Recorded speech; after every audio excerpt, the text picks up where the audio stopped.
Buckle up because today, we're diving into the wildest movie called The Heist of the Century, an ambitious crime thriller based on a true story where 6 robbers armed with toy guns stole $15 million from 147 safes like it's a daily job. Stay tuned as we journey in to recap this movie in the most humorous way possible.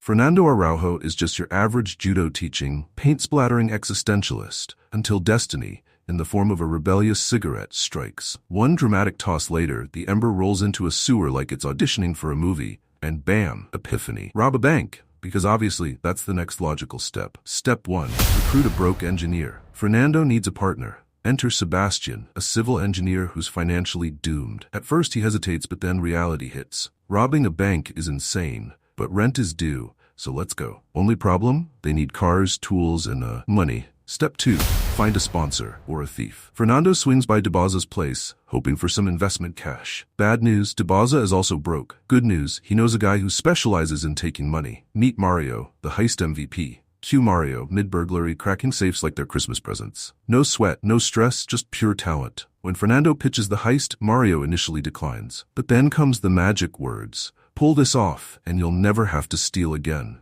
Early retirement suddenly sounds very appealing. Step 3. Measure twice, steal once. Fernando, now in full mad genius mode, drives Mario to a sewer entrance, dangles a measuring tape into the abyss like it's a weird fishing trip, and does some calculations. Verdict: they're exactly 18 meters from becoming millionaires. Step 4. Assemble the squad. With the dream team forming, Fernando, Mario, and DeBaza sit down to hammer out the details. The heist with a conscience. Turns out the money is insured. Meaning, nobody loses except the bank. Robbing a billionaire who won't notice? Suddenly, we're kind of rooting for them. Welcome to the sewer workforce. The crew suits up and descends into the luxurious, fragrant depths of the sewer. Nothing says master thieves like grown men covered in dirt, sweat, and regret. They also need an escape plan. Enter Alberto, the getaway driver. His job? Sit in a car, look inconspicuous, and be ready to floor it when things go south. Simple, right? Ha, just wait. The 400 locker problem. They need to break into 400 safety deposit boxes. Burst idea? A blowtorch. Cool.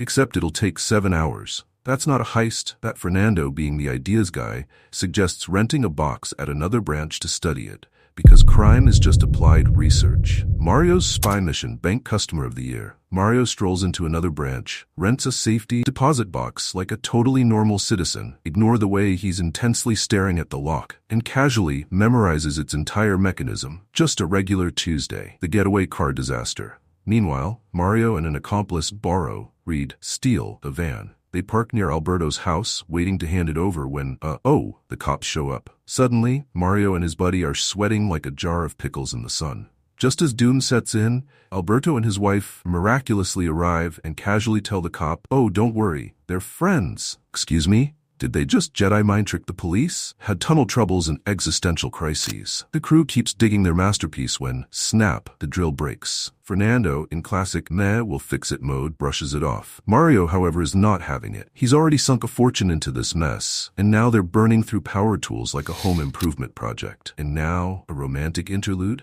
Because why not? Fernando takes a break from crime to stare at the stars with his girlfriend. They get deep, talking about the past, the speed of light, and how stars we see are actually dead. Very poetic. And this is the moment. Fernando has a criminal epiphany. The stars? The heist? The solution. It all makes sense. Before his girlfriend can ask what's wrong, Fernando sprints to Mario's house like a madman, screaming, "I've got it!" The master plan, crime, but make it sexy. Fernando has cracked the code. The bank is like a nightclub. Tight security everywhere, but the bouncers can't guard every entrance. Translation? It's protected against cash theft and tunnel break-ins, but not both at the same time. Oh ho, these guys are about to pull off a heist so wickedly good it should be illegal. Wait, the plan? Walk in through the front door, while the vault is already open. The cops will assume it's a messy stick-up, never suspecting the real escape plan is beneath their feet. Fernando is playing 4D chess while the cops are still trying to find their dice. Mario hears this and practically claps like a kid at Christmas. This plan is so dirty, so smooth, it's giving him chills.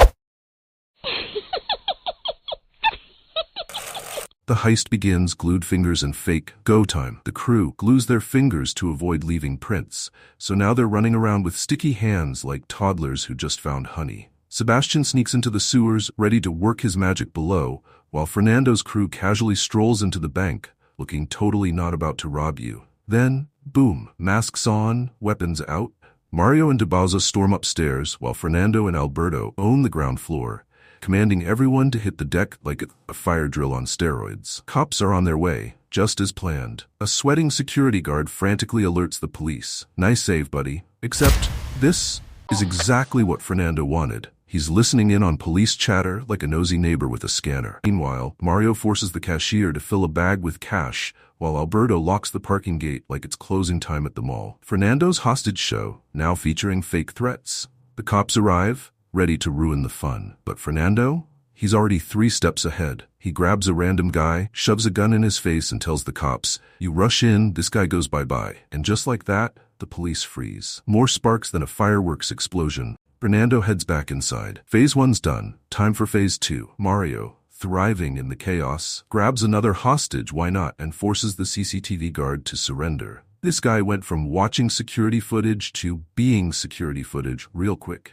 And just like that, the heist enters its final act. The cops are locked in a standoff. The hostages are trembling, and deep below, the real escape route is waiting. The security guard, sweating like a jar of pickles in the sun, finally gives in. Mario, ever the gentleman, steals his gun magazine and phone before letting him go. Nice save. The crew then disables every security camera like they're wiping an embarrassing search history. Fernando shoves a cabinet aside and, boom, Sebastian busts through the wall like the Kool-Aid man with criminal intent. These two aren't just robbing a bank. They're reinventing the art of breaking and entering. And now, the masterpiece. Flashback. Sebastian built a cannon-powered vault destroyer. Yes, really. This thing cracks open a vault like an egg in 7 seconds. Who needs finesse when you've got medieval warfare technology? TikTok baby. Looting in record time. The crew syncs their watches like they're about to launch a space mission. Fernando and Sebastian start cracking lockers, unleashing cash, gold, and enough jewelry to make a rapper jealous. Outside, the police, media, and nosy hostage relatives gather like it's Black Friday at a department store. The security guard tells the captain, "Yeah, we're totally screwed." Inside, everything's smooth until the cops start climbing onto the roof. Because of course, they do. Enter Mario, the negotiation king. The captain calls the same phone Mario stole because irony is alive and well. But wait, flashback. Fernando, in his infinite wisdom, trained Mario in negotiation. Yep, this hardened criminal took How to Talk Your Way Out of a Police Standoff 101. Now, Mario picks up like a boss and tells the captain, "Move your guys off the roof, or we start turning hostages into decorations." The captain, now sweating harder than a June wedding, agrees, but secretly sends 2 snipers to a neighboring building because rules are for some. Then, Mario, being the chaotic king he is, demands to speak with the district attorney. What? Why? Does he need legal advice mid-heist? The captain, baffled by how weirdly professional this is, agrees and asks for an hour. Meanwhile, the loot keeps coming. Fernando and Sebastian are swimming in riches. They've cracked so many lockers they could start their own bank. Cash, check. Gold, check. Jewelry, check. Outside, the police are clueless. There are only 2 ways in, the main entrance and the parking lot. But they have no idea where the hostages are. So now, the cops are playing high-stakes hide-and-seek, while inside, the criminals are robbing this place so efficiently, they might as well be running a Black Friday sale on bank security failures. The police, clueless and helpless, as always. After all this drama, the police finally put their thinking caps on and reach a groundbreaking conclusion. It's just a robbery. Wow, Sherlock, you cracked the case. The captain, running out of patience and possibly hair, calls Mario. "Look, you haven't hurt anyone.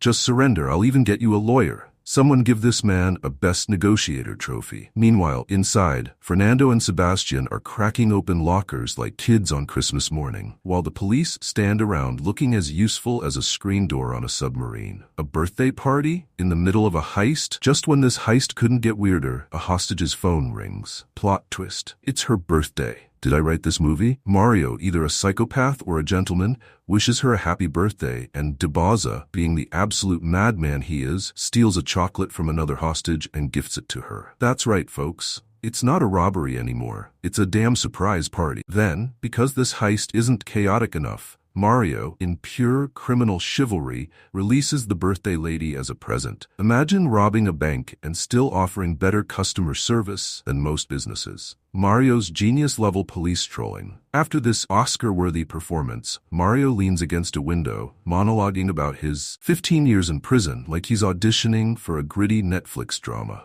He tells the captain, "I'll surrender if the DA guarantees me a light sentence." Spoiler, he won't. The captain, still believing in justice or whatever, tells the snipers not to shoot, and that's when we get the big reveal. Mario was testing if they'd try to kill him. This man is playing 4D chess while the police are still figuring out checkers. The most ridiculous legal negotiation in history. The DA finally arrives, expecting a serious negotiation. But Mario, in peak chaotic energy, hurls insults at him like a teenager losing a Call of Duty match. "I don't want to talk to you. Get me my lawyer." The captain, one bad decision away from a stress-induced coma, asks for the lawyer's number. And Mario, because he's an evil genius, gives him a hostage's phone number. Mario changes his voice and pretends to be his own lawyer. This man is committing the heist of the century and doing a one-man comedy show. The grand escape begins. Mario stalls the police like a scam call center operator, buying Fernando and co. enough time to smuggle their stolen fortune through the tunnel. At this point, they have more money than common sense. Then, just to mess with the captain a little more, Mario turns off his phone. Savage move. Now the captain, who has lost all faith in humanity, is wondering if Mario even plans to surrender. Buddy, we both know the answer to that. Just when the captain finally puts two and two together, took him long enough, he notices the manhole and realizes, oh no, these guys aren't just dumb bank robbers. They're smart, dumb bank robbers.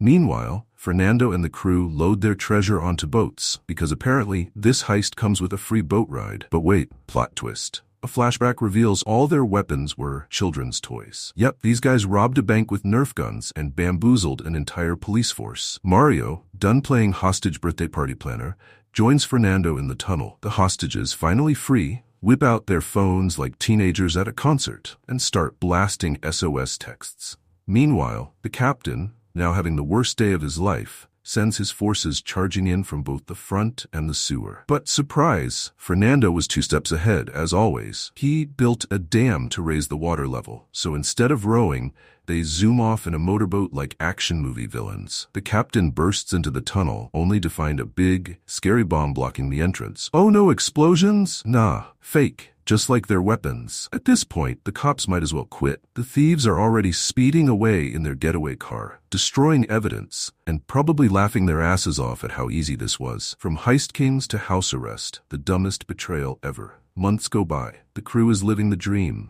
Luxury vacations, fast cars, more cash than a rapper's music video. They got away with it, until this absolute clown decides that being rich isn't enough. He also has to cheat on his wife. Now his wife, not having it. She's so furious, she rats him out to the cops. That's right. This mastermind didn't get caught by detectives, snipers, or FBI profilers. He got caught because he couldn't keep it in his pants. And once the cops grab Alberto, it's game over. The rest of the crew falls like dominoes. The most chill prison sentence ever. Fast forward 7 months, and Fernando walks out of prison like he just wrapped up a spa retreat. Why? Because he planned for this too. Since they only used toy weapons, they couldn't be charged with actual armed robbery. So, they got light sentences instead of life in prison. And the best part? They still kept a huge chunk of their loot. Because banks don't track what's inside safety deposit boxes, the cops had no way to prove how much was stolen. The bank estimated $25 million was taken, but the police only recovered $1.17 million and 8 kilograms of jewelry. Moral of the story? Crime pays until your wife snitches on you.